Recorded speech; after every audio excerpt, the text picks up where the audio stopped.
Hello friends, আমি জয়া। বামিকাস কিচেনে আপনাদের স্বাগত। আজকে আমি এখানে একটা নতুন রেসিপি নিয়ে এসেছি। আপনারা শেষ পর্যন্ত দেখুন, আশা করছি ভালো লাগবে।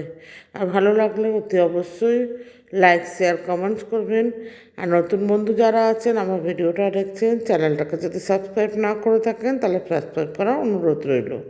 এই রেসিপিটা বানানোর জন্য আমি নিয়ে নিয়েছি 10 থেকে 15 কোয়া রসুন আর 2.5 ইঞ্চির মতো আদা, যেটা আমি কেটে টুকরো করে নিয়েছি।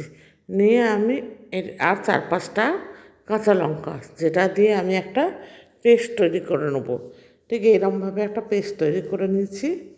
নিয়ে এবার আমি নিয়েছি ওই একই মিক্সার বাউলের মধ্যে 2 মিডিয়াম সাইজের পেঁয়াজ, একটু বড় নিয়েছি।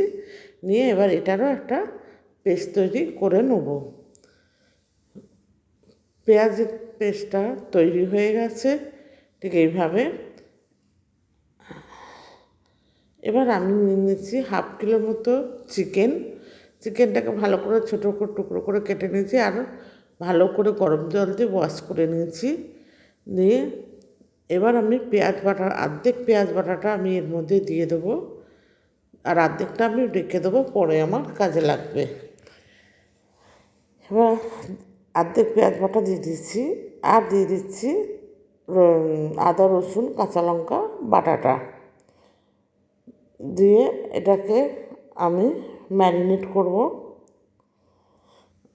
তারপরে দিচ্ছি প্রায় 100 গ্রামের মতো দইটা ঢেলে ভালো করে আমি ম্যারিনেট করে নেব।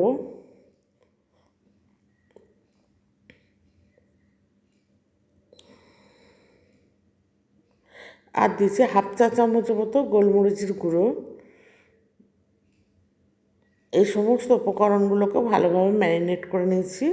ম্যারিনেট করে আমি 2 ঘন্টার মতো আমি এটা ফ্রিজে রেখে দেবো। বাইরেও রাখা যায়, কিন্তু আমি ফ্রিজে রাখছি।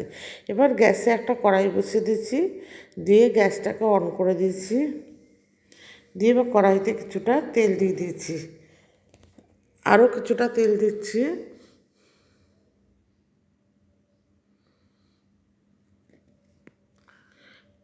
তেলটা গরম হচ্ছে, গরম করে নিয়ে তার মধ্যে 1 চা চামচের মতো আমি ঘি দিয়ে দিলাম। তেল আর ঘি দুটো একসাথে গরম করে নিচ্ছি। নিয়ে এবার এর মধ্যে দিয়ে দিচ্ছি 2টো ছোটো এলাচ, 2টো লবঙ্গ, আর একটু ঘি দিলাম।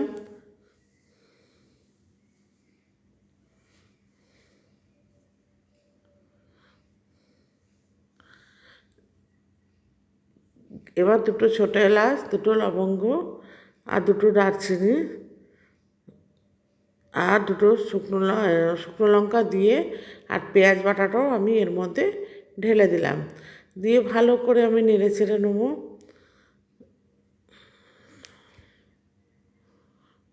যে অর্ধেক পেঁয়াজ বাটাটা আমি রেখে দিয়েছিলাম সেটা এখানে দিয়ে দিয়েছি। দিয়ে ভালো করে নেড়ে চেড়ে নিচ্ছি।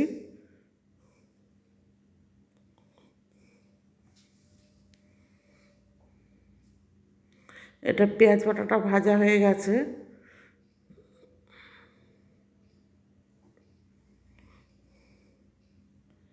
এবার আমি যে চিকেনটা ম্যারিনেট করে রেখেছিলাম সেই চিকেনটা আমি এখানে আস্তে আস্তে করে এই কড়াইয়ের মধ্যে দিয়ে দিচ্ছি।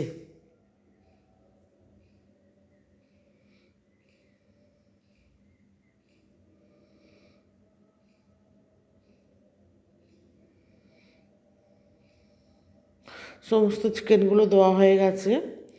দিয়ে এবার হালকা হালকাভাবে আমি এটাকে নেড়ে দেবো।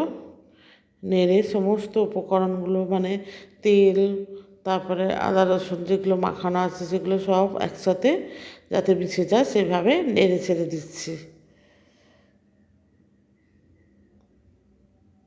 এবার আমি এর মধ্যে দিয়ে দিচ্ছি স্বাদ মতো লবণ। আপনারা আপনাদের মতো দেবেন, এখানে আমি হলুদ ব্যবহার করব না। দিয়ে ভালো করে লবণটা দিয়ে ভালো করে নেড়ে ছেড়ে দিচ্ছি।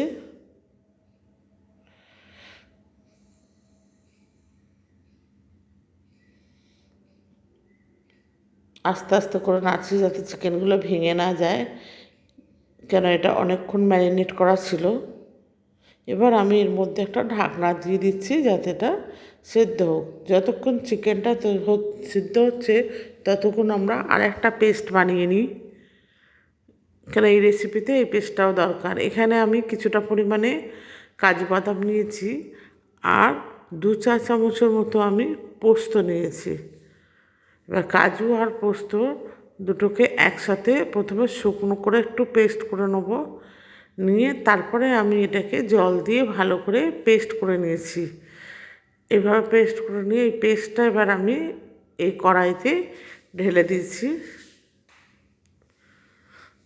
দিয়ে ভালো করে আমি নেড়ে ছেড়ে দেবো।